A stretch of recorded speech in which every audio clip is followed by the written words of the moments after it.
पाहिजे, पेसा भरती झालीच पाहिजे। या 25 आमदारांचं करायचं काय, या 4 खासदारांचं करायचं काय, 17 संवर्ग भरती झालीच पाहिजे, या 25 आमदारांचं करायचं काय।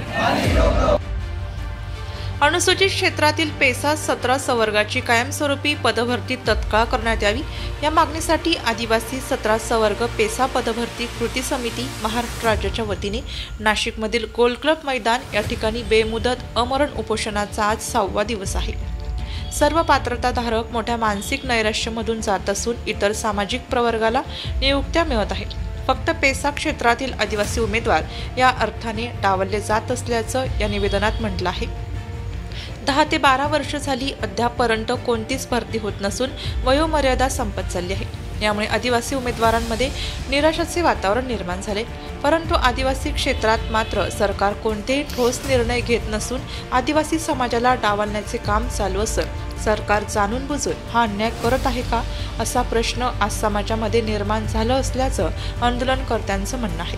जाणून बुजून आदिवासी बांधवांना पेसा कायद्यातील भरतीपासून वंचित ठेवलं जात असल्याचं आंदोलनकर्त्यांनी नाशिक लोकशाही न्यूज वृत्तवाहिनीशी बोलताना सांगितलं। आपल्या महाराष्ट्रातील पेसा क्षेत्रातील नोकर भरतीसाठी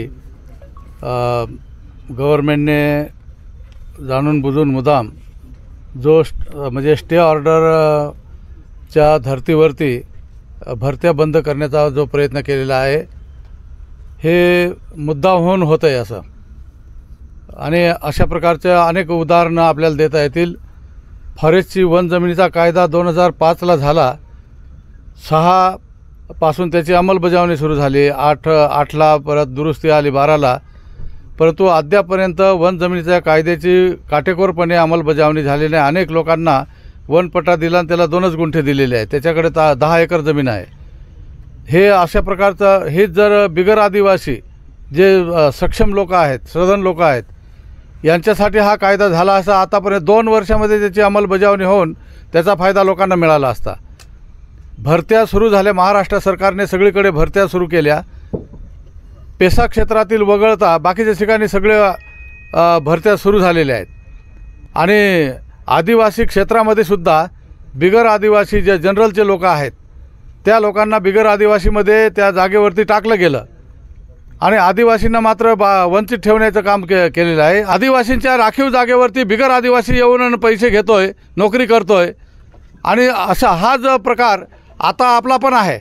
जिथं आपली रिझर्व जागा आहे त्या जागा रिकाम्या ठेवायच्या म्हणून तर धनगरसारखे जे काही समाज आहेत ते रिकाम्या जागा इकडे पाहतात की किती रिकाम्या जागा आहेत, आमची मुलं तयार आहेत, शिकलेली आहेत, आणि जर आदिवासींचा दर्जा आम्हाला मिळाला की ताबडतोब त्या जागेवरती आम्ही जाऊ शकतोय। म्हणून धनगर आपल्यामध्ये आदिवासीची म्हणजे आदिवासीचं रिझर्वेशन मागतोय। हे सगळं जे आहे ते आदिवासींच्या विरोधामध्ये चाललेलं आहे। आपण सगळं सारासार चांगल्या प्रकारचा विचार करून आपल्यावर अन्याय कोण करतंय, सरकार त्याला सामील किती आहे हे आपण पाहिलं पाहिजे, आणि त्या दृष्टिकोनातून आपला हक्क मिळवायचा असेल आपणच उठलं पाहिजे। हे जे काही आपल्या आदिवासीचे पण काही नेते आहेत, हे नेते दुसऱ्याच्या दावणीला बांधलेले आहेत। त्यांनी सांगितलं बस तर बसतील, उठ तर उठतील, ते त्यांच्या स्वतःच्या निर्णयाने का वागणारे नाही आहेत। आपली जी काही परिस्थिती आहे ही समजून तो स्वतः निर्णय घेईल असं काही त्यांच्यामध्ये कुवत नाही आहे, आणि म्हणून तुमची तयारी असेल तर आम्ही तुम्हाला साथ देऊ। आदिवासी समाजाच्या सगळ्या 13 जिल्ह्यातले म्हणजे महाराष्ट्रातल्या जवळजवळ सगळ्या आदिवासी बहुल जिल्ह्यामधले मुलं मुली आज नाशिकमध्ये इथं आलेले आहे आणि त्यांचं आंदोलन चाललं आहे। सरकारकडे त्यांची मागणी आहे की त्यांच्या हक्काच्या ज्या सरकारी नोकऱ्या आहेत त्या सरकारी नोकऱ्या त्यांना मिळाल्या पाहिजे, त्याच्यातल्या जागा त्यांना मिळाल्या पाहिजे, आणि म्हणूनच आता आपले नेते आमदार JP गावित साहेबांनी ज्या पद्धतीने सांगितलं त्या पद्धतीने संघर्ष करण्याची तयारी तुमची सगळ्यांची असली पाहिजे, आणि ती आहे। म्हणूनच तुम्ही 13 जिल्ह्यातून इथपर्यंत पोहोचलेले आहे। जर तुमची ती तयारी नसती तर तुम्ही कदाचित घरातच बसले असते आणि व्हॉट्सअपवरच फक्त मेसेज पाठवत राहिले असते, पण तुम्ही इथपर्यंत आलेले आहे, तुमचा संघर्ष चालू आहे, आणि तुम्हाला जास्त संघर्ष करावा लागू नये ही खऱ्या अर्थाने लोकप्रतिनिधीची जबाबदारी आहे. आणि म्हणून आम्ही इथं तुमच्यापाशी आलेलो आहे की तुम्हाला प्रोत्साहन देण्यासाठी, तुम्हाला पाठिंबा देण्यासाठी, तुमचे जे प्रश्न आहे ते सरकार दरबारी मांडण्यासाठी, सरकारला त्याच्याबद्दल निर्णय घ्यायला भाग पाडण्यासाठी आम्ही या ठिकाणी आलेलो आहे. मी आता कलेक्टरांशी बोललो, कलेक्टरांना सांगितलं, कलेक्टरांनी तहसीलदारांना इथं पाठवलेला आहे. त्याचा अहवाल आपण उद्या सकाळपर्यंतच सरकारला द्यायचा आपण निर्णय त्या ठिकाणी घेऊ. आणि त्याचबरोबर तातडीने उद्याच्या उद्या सरकारला देखील खडबडून जागं व्हावं लागेल अशा पद्धतीचं भूमिका घेऊन उद्याच्या उद्या सगळ्या मंत्री महोदयांना, माननीय मुख्यमंत्री, कारण हे शेवटी सामान्य प्रशासन विभाग जे आहे ते माननीय मुख्यमंत्र्यांकडचा विभाग असतो, त्याच्यामुळे त्यांना देखील त्याबाबत आपण सांगू. आदिवासी विकास मंत्री जे आहे त्यांनी खरं तर त्यांच्या खात्यातला जरी विषय नसला तरी आदिवासी विकास हा त्यांचा मूळ मुद्दा आहे आणि म्हणून आदिवासीशी निगडीत असलेल्या सगळ्या प्रश्नांवर त्यांनी भूमिका मांडणं आणि आपलं मत मांडणं हे त्यांचं जबाबदारी आहे. म्हणून त्यांनाही आम्ही त्या ठिकाणी उद्या सकाळी त्यांनाही विनंती करू की त्यांनी तातडीने शासनाकडे, ते शासनाचे प्रतिनिधी आहे, त्यांनी त्याच्यामध्ये लक्ष घातलं पाहिजे आणि इथं बसलेल्या या सगळ्या मुलामुलींना न्याय दिला पाहिजे. तुमच्या संघर्षामध्ये आम्ही तुमच्यासोबत आहोत एवढंच आजच्या निमित्ताने सांगतो. धन्यवाद. आज 5 दिवस झाले महाराष्ट्रातील 13 जिल्ह्यातील पेसा क्षेत्रातील 17 संवर्गाच्या जागा भरण्यात याव्या आणि काही मुलं पात्र झाले असून त्यांना नियुक्ती आदेश दिलेले नसल्यामुळे या मिंदे सरकारकडून, फसवणूक सरकारकडून अक्षरशः आदिवासींना फसवण्यात आलेले. आमचे 27 आमदार आणि 4 खासदार हे त्या पक्षाचे गुलाम झालेले आहेत. ते फक्त आदिवासींच्या टाळवरचे लोणी खाण्यासाठी तिथं व्यस्त झालेले आहेत आणि ते गब्बर झाले आहेत आदिवासींच्या टाळवरचं लोणी खाऊन. परंतु 5 दिवस झाले अजून शासनाने कुठलीही दखल घेतली नाही.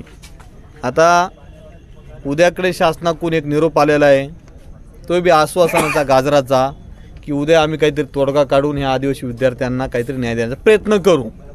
परंतु आम्हाला जोपर्यंत नियुक्ती आदेश मिळत नाही आणि ज्या रिक्त जागा आहेत त्या तात्काळ भरल्या जात नाही तोपर्यंत हे आंदोलन सुरूच राहणार. परंतु उद्याचा दिवस शासनासाठी आहे आणि परवापासून जे दिवस आहेत ते आमचे राहणार आहेत. आणि उद्या जर न्याय नाही मिळाला तर परवा आम्ही क्रांतिकारी भूमिका घेऊ, एक संघर्षाची भूमिका घेऊ आणि रस्त्यावरची लढाई लढून जिल्हाधिकारी कार्यालय, आदिवासी विकास विभाग, कृषी विभाग, पालकमंत्री दादा भुसे साहेब आणि या नाशिकचे नेते भुजबळ साहेब या सगळ्यांच्या ऑफिसवर, बंगल्यांवरती आम्ही संघर्षमय एक धडक देऊ आणि क्रांतिकारकांचा पुन्हा एक इतिहास रचल्याशिवाय आम्ही राहणार नाही. त्यामुळे शासनाने तात्काळ उद्या या आंदोलनाची दखल घ्यावी आणि आमच्या आदिवासी मुलांना, पेसा भरतीतील मुलांना न्याय द्यावा. अन्यथा मिंदे सरकार, फसवणूक, अजितदादा यांच्या कोणत्याही कार्यकर्त्याला, नेत्याला, मंत्र्याला, संत्र्याला आदिवासी भागात फिरताना विचार करावा लागेल. कारण आदिवासी माणूस त्याला जाब विचारेल आणि आदिवासी भागातून हक्कलून रावल्याशिवाय राहणार नाही आणि त्याच्या गाड्यासुद्धा फिरू दिल्या राहणार नाही. हा शासनाला जाहीर इशारा आहे आमचा. वृत्तसंकलन विभाग, नाशिक लोकशाही न्यूज, नाशिक.